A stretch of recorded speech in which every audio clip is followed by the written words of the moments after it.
అయ్యో! ఇంత కష్టమొచ్చింది గీ తల్లికి.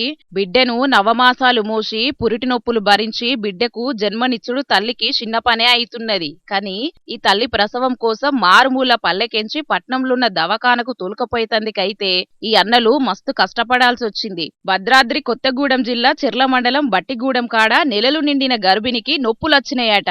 ఈళ్ళ ఊరికెంచి తొవ్వ సక్కగా లేకపోయేటాళ్లకు ఇక ఆమెని డోలీలెత్తుకొని 6 కిలోమీటర్లు మోకాళ్ల లోతు బురదల నడుచుకుంటా తీసుకుపోయిండ్రు. ఆయంత నడిమిట్లనే నొప్పులెక్కువై బిడ్డకు జన్మనిచ్చిందట.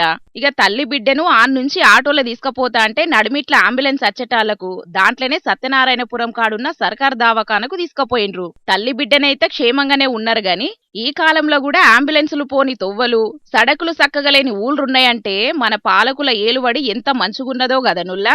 ఓ సర్కారు పెద్దలు, ఇసొంటి చూసన్నా చిల్లర రాజకీయాలు బందుపెట్టి రాష్ట్రంలున్న ప్రతి ఒక్కలకు కూడు గూడు నీడ వైద్యం విద్య అందేటట్టు చెయ్యిండ్రని ఒక్క తీరుగా అడగబట్టిండ్రు అటు దిక్కు దినాం తిప్పల పడుతున్న పబ్లిక్కు.